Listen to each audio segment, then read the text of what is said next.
Hey everybody, Rocky Mountain Figures here. Today, for episode 4 of Top Action Figure Series, we're going to be taking a look at my top 5 exclusives of 2020.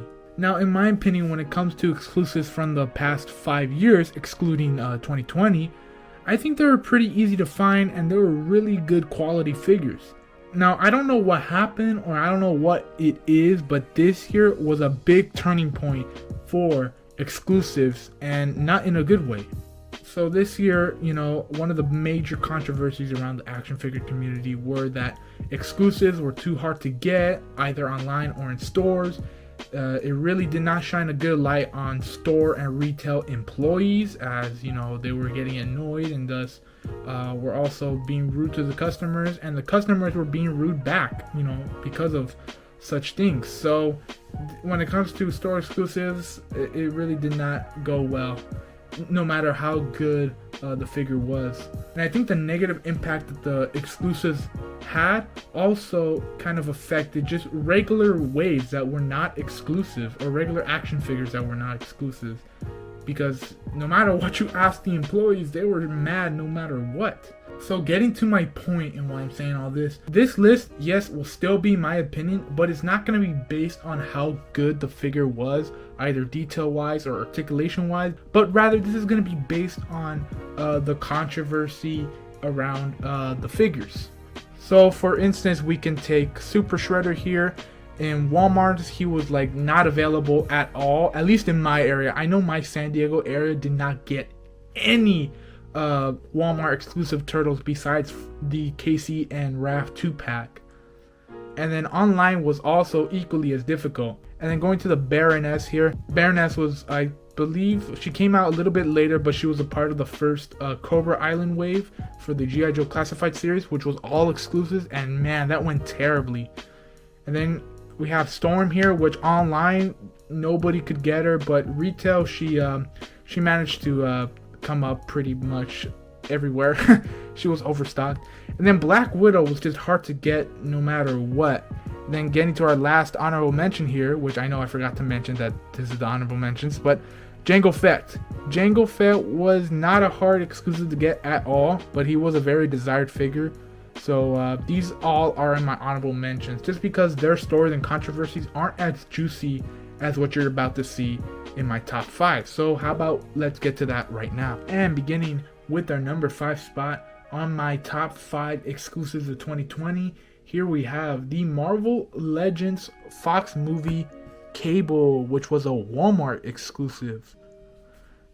Now, the reason why this guy is at number 5 is because online he was a hassle to get. Walmart is probably the worst retail website ever. I mean, in my opinion, it's so buggy, it's so slow, it's so laggy, it's just terrible. And what's worse is, the tension of whether or not your order is going to get canceled. And for Cable, that happened a lot. And there was a lot of, that tension going on, only for Cable to appear overstocked in store. And even with that, for whoever ordered it online, still had to wait. Now, I haven't heard any updates to whether people got their Cables in the mail, but I highly doubt it. If you guys know or did get your Cables in the mail, finally from Walmart, then let me know in the comments down below, because from what I recall, I don't think anyone did. I think they're still waiting, or their order got canceled. This is, again, one of the major figures that were just so hard to get and so easy to get. The controversy was real with this guy, but not as real as the next 4. So let's get to our number 4 spot. And at the number 4 spot here, we have the Star Wars Black Series Ahsoka Tano figure, who was also a, guess who, Walmart exclusive.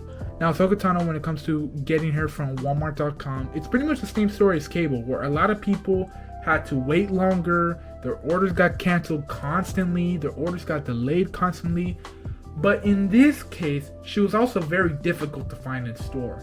Like, I think she's still difficult up until now. Like, I have a lot of people in my comment section saying that, they don't even have her yet, which is crazy to believe, since this is a great action figure. This action figure should be in the hands of many, especially since a lot of us were asking for an Ahsoka Tano figure forever. So for Hasbro to pull a sneaky on us and make it an exclusive was just such a bad decision. It should have been widely produced everywhere and not just, made into exclusive just for money reasons. You know what I mean? So yeah, for that reason, Ahsoka Tano is at the number 4 spot. Though once again, I'm actually gonna stop saying this now, but all the figures on this list in terms of quality and articulation are amazing. But in terms of controversy and easiness to obtain, yeah, this is why they're on the list. So anyway, let's move to our number 3 spot. And at the number 3 spot, here we have the NECA Walmart exclusive as well, 3 times in a row. TMNT Casey Jones and Raphael 2-pack. This 2-pack was the start of the movie TMNT Walmart exclusive line. And boy, was it really difficult to get these in hand. Even until now, there are still a lot of problems. And when I was actually going to buy this in store, there was another collector waiting for the 2-packs as well, and he said he came all the way down from LA. From where I am, it's about 2 to 3 hours away depending on traffic. Now for me personally, what's happened is in my area, this 2-pack has been found in a lot of places, a lot of Walmarts. But in terms of the 2-packs that were to follow, nowhere to be found in my area. If information serves me correct, the only areas that actually were able to get them were the Walmarts in Arizona and Texas, and I absolutely hate that. From what I researched, there hasn't been any word on obtaining the NECA Ninja Turtle 2-packs in other states, and especially in my area. Like, I've been trying to get just the normal Ninja Turtles, the 4 brothers from the movies, and man, they were nowhere to be found. And on top of that, the NECA website did not help as well. NECA's customer service is usually pretty cool. They're always helpful and they're always nice, but they gotta figure out a way to, produce more of these. Even if they just take their time to mass produce a bunch of 2-packs, I think it would be worth it, because a lot of people still don't have these in hand, and there's a lot of people still scalping them for more than double the price, which is just horrible. This is going to be at my 3rd place because this 2-pack is what started the whole controversy when it comes to the TMNT movie line exclusively at Walmart. But don't worry, the next 2 spots are not Walmart exclusives. This is the last Walmart exclusive you're going to see, and by far the worst Walmart exclusive when it comes to controversy and obtaining it. So let's get to the number 2 spot. And at the number 2 spot, here I have the G.I. Joe Classified Series Cobra Island Cobra Trooper from our favorite retail place, Target. And of course, that is sarcasm. Now, I was really trying to decide which one was worse, the NECA 2-packs or the Hasbro G.I. Joe Target exclusive line. And I gotta be honest, I think this one had the worst impact on the toy community and the Target retail stores. When it comes to the Target retail stores, this was very early on in the exclusive controversies. So when this was made an exclusive, of course, it was super hard to get online, especially since a lot of people wanted multiple of them. And then the employees were very reluctant to get them from the back and put them on the pegs on release day. And even then, we had the whole thing where Hasbro G.I. Joe team tweeted out that this figure and this Cobra Island Target exclusive line would be available before the online street day. Yet the Target employees and managers just kept them in the back, which was the worst. They kept saying that there was a street date on them, yet we all know there wasn't a street date. But of course, their systems would always keep saying there's a street date only because it's mixed up with the online servers. And speaking of, let's talk about how it had an effect on community real quick. The community was just going crazy over not just this figure in particular, but any and all G.I. Joe exclusives and G.I. Joe mainline figures.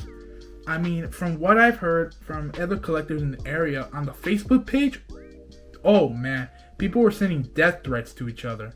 That is just very wrong. This is toys we're talking about. These aren't even meant for us. These aren't even meant for adults. These are meant for children. Now, I get it that, you know, of course, mainly adults and older teenagers collect this. But still, dude, if you think about it, it's so dumb. Dude, why do you have to send death threats over the smallest thing? Honestly, in my opinion, we don't deserve the internet, especially with our generation just getting dumber and dumber, in my opinion. But I'm not going to get into that. That's just too much for me. Anyway, you're probably wondering, if this figure is making you so frustrated, then what can even top this in terms of controversy? Well, let's break out the big boy himself. Move Cobra Trooper out of the way. And at the number 1 spot, here I have the one that, in my opinion, started it all when it comes to exclusives and the controversy around them. Here I have the Marvel Legends Target exclusive Red Hulk figure. Now, I think before this figure came out, exclusives were pretty easy to get, and the quality of those exclusives were not bad either. I remember in 2018, I always told myself that my favorite Marvel Legends line were the exclusives, and I still stand by that in terms of 2018. But this one was just the start and the beginning of it all. First of all, online, I don't think he was made available online, if I'm not mistaken. He first released in stores, like literally like a couple days after it was announced that it would come out from Toy Fair, I think. Man, that was so long ago. This guy was pretty hard to obtain. A lot of employees weren't really reluctant to get it because of the rudeness of the customers, and in turn, it made the retail employees very rude to the customers, and it was just a cycle of hate and arguing and getting kicked out of the store and getting fired from the store. Besides, this Red Hulk figure was being scalped on. Yeah, and I will admit, I did even resell this figure, but I didn't resell it for much of a profit. Only an extra $20 minus my gas and whatever. So, you know, again, I didn't make much off of it. If you guys want to assume that I did, like you did in the past, then go ahead, but I was very open about it. What I was trying to prove back then was that, you know, you could resell this figure, but you don't have to scalp it for more than double the price. You can just do it for a fair price considering gas and time, and that's all. That's why I have my one rule when it comes to selling is, you know, I don't sell a figure over double the price. Besides, not a lot of people were mad at that one guy from Mike the Hunter's video who sold him the Red Hulk for $50. Nobody got mad at him. Nobody got triggered at him or Mike the Hunter. Kind of sucks that people got mad at me and other people too who were selling it honestly for a decent price that wasn't too much above the retail price.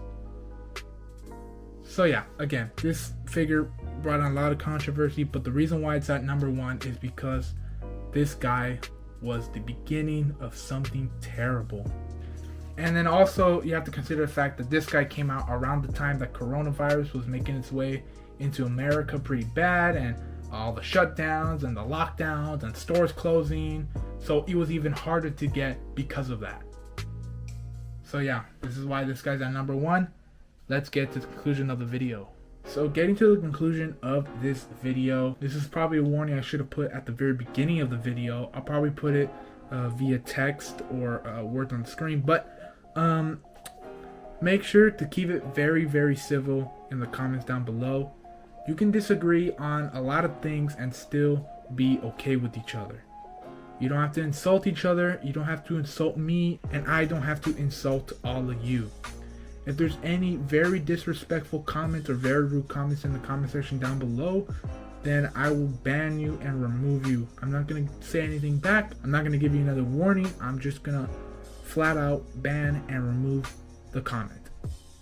Because honestly, we as a community have to realize that the things that we are fighting over, the things that we are grabbing out of children's hands over, the things that we're making death threats over are toys. And I know that sounds very demeaning, especially since a lot more grown-ups collect these, but that's what it is. These are toys. Yes, they are action figures, but down to the simplest line, these are toys. These are originally meant for children. We shouldn't be doing these things over this, because there are so many other things and worries in the world that are more important than this. Again, be smart. Think about what you're gonna say before you say it. Think about what you're gonna say before it comes out of your mouth. Please, I beg you, just don't make any crazy comments down below. So anyway, hope you guys enjoyed this video. I'm sorry if I did seem a little frustrated while making this. Just thinking about it and talking about it is very frustrating for me. I mean, again, exclusives were a very fun thing to collect and very easy to come by in the past, but just in recent months it's just been really bad. So once again, want to apologize for seeing me frustrated during the recording of this.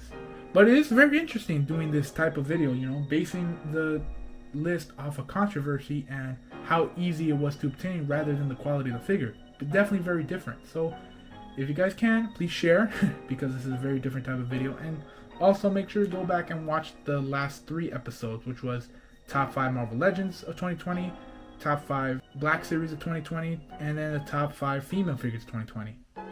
And alas, we're about to end it off in the next episode, which is going to be my top 10 action figures of 2020 overall. So make sure to stay tuned for that, and I'll see you guys next time. Cue the outro. Hey everybody, thank you guys for taking the time to watch this video. Make sure you drop a like, leave a comment, and if you haven't done so already, subscribe to the channel. Make sure you follow me on my Instagram page at Rocky Mountain Figures, where I do toy photography shots. Also, if you're in the position to help out and want some figures, make sure to visit me on eBay, OfferUp, and Mercari. And if you haven't signed up with Mercari yet, I'll leave a link down below specifically for that app. So that way when you sign up, you get a $5 coupon. And when you buy something with that coupon, I'll also get a coupon as well. So if you want to help out that way, links in the description below. Once again, thank you guys for watching, and I'll see you guys next time.